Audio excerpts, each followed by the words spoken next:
Good morning, brothers and sisters, and this is Melvin again, and I'm getting ready to dive deep into Randy R. Alcorn's book called Heaven. I promised that I would act as a tour guide in the next few hours and days and weeks to help prepare our hearts and minds for arriving at that place called heaven. A few years ago, my wife and I wanted to do something, go somewhere really special for our 35th wedding anniversary. Just happened to be married to one of the most wonderful women in the world. I'm just so glad that she's my wife and she's my greatest blessing in life. But anyway, we wanted to do something special for this 35th wedding anniversary. And so I planned a trip to New York where we would see our first Broadway shows. It was a wonderful, wonderful experience. But we set our hearts on that place, New York, Manhattan. And as the days grew closer and closer to when we would actually get on the airplane and fly to New York, the excitement began to build and build and build. And finally we were there. And it was a wonderful experience.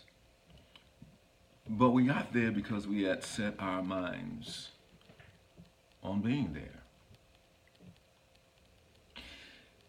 So what I want to do is now share from the book called Heaven again, from page 20, Setting Our Hearts and Minds on Heaven, from the chapter entitled, Is Heaven Beyond Our Imagination? Set your hearts on things above, where Christ is seated at the right hand of God, Colossians 3 and verse 1. Randy writes, this is a direct command to set our hearts on heaven. And to make sure we don't miss the importance of a heaven-centered life, the next verse says, set your minds on things above, not on earthly things. God commands us to set our hearts and minds on heaven. To long for Christ is to long for heaven, for that is where we will be with him. And I'm praying very soon. God's people are, quote, longing for a better country. Hebrews 11:16. We cannot set our eyes on Christ without setting our eyes on heaven. And we cannot set our eyes on heaven without setting our eyes on Christ. Still, it is not only Christ, but things above we ought to set our minds on. The Greek word translated set your hearts on is zeteo, Z-E-T-E-O, which denotes man's general philosophical search or quest. The same word is used in the Gospels to describe how the Son of Man came to seek what was lost, Luke 19:10. And the emphasis here is on the word seek. It's also used for how a shepherd looks for his lost sheep, Matthew 18:12.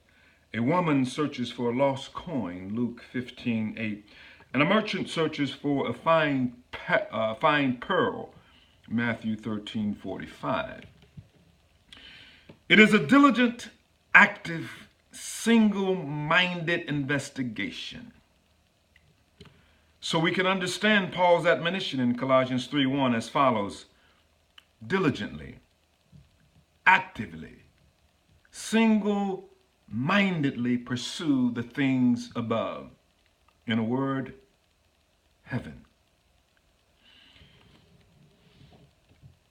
He says now you have a clear biblical reason for reading this book.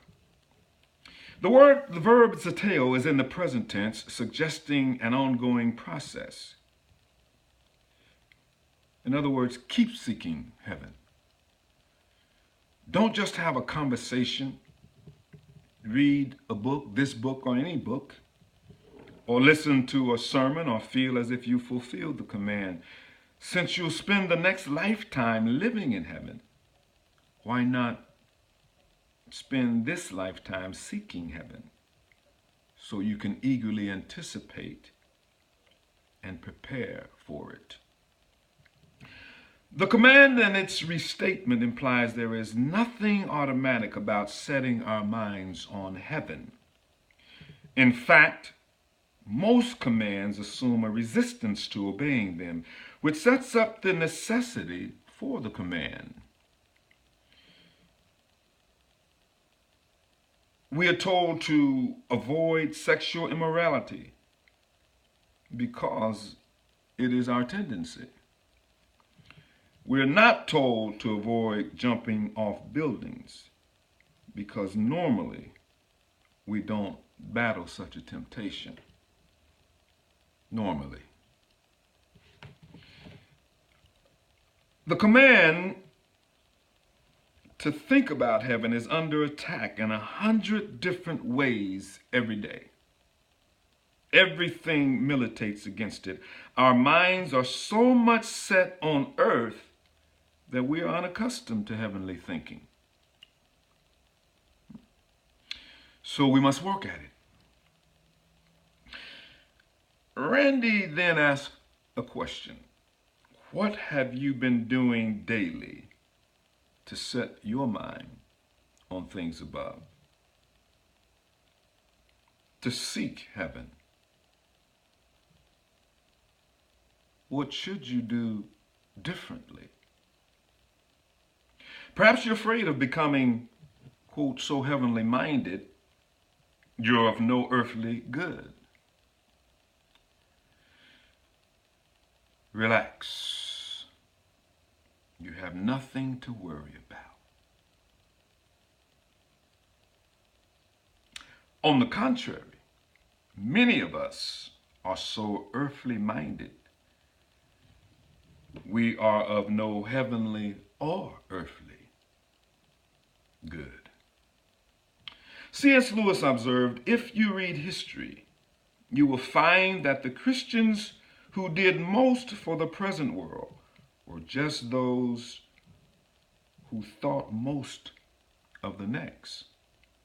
The apostles themselves, who set on foot the conversion of the Roman Empire, the great men who built up the Middle Ages, the English evangelicals who abolished the slave trade, all left their mark on earth precisely because their minds were occupied with heaven. C.S. Lewis writes, most of us find it very difficult to want heaven at all, except insofar as heaven means meeting again our friends who have died. One reason for this difficulty is that we have not been trained. Our whole education tends to fix our minds on this world. Another reason is that when the real want for heaven is present in us, we don't recognize it. And so we look for heaven in all the wrong places with all the wrong people. Well, that's me thrown in there. Going back to what Randy writes. It is since Christians have largely ceased to think of the other world that they have become so ineffective in this one. Ouch. Aim at heaven and you will get earth thrown in. Aim at earth and you will get neither We need a generation of heavenly minded people who see human beings and the earth itself not simply as they are, but as God intends them to be. That's why when Jesus located for us heaven as a place where the Father was and taught us to pray, Our Father who art in heaven, hallowed be your name. Give us this day our daily bread, and forgive us our debts as we forgive those who sin against us or our debtors. And in that prayer, he said, pray that your will be done, God's will be done on earth as it is in heaven. But we need to fuel our imagination. Randy writes, we must begin by reasoning from God's revealed truth. But that reasoning will call upon us to use our scripture-enhanced imagination. As a nonfiction writer and Bible teacher, I begin by seeing what Scripture actually says. As a novelist, I take that revelation and add to it the vital ingredient of imagination. As C.S. Lewis said, while reason is the natural organ of truth, imagination is the organ of meaning.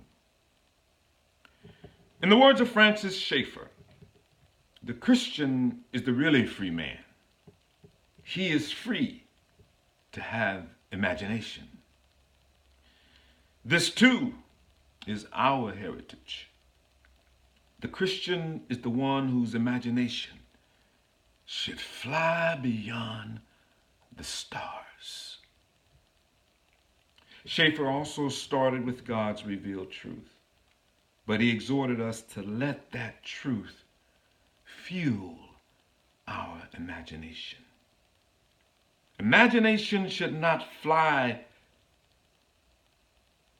and the word away is in italics, from the truth, but fly upon the truth. If you're a Christian suffering with great pains and losses, Jesus says, be of good cheer, John 16 and verse 33.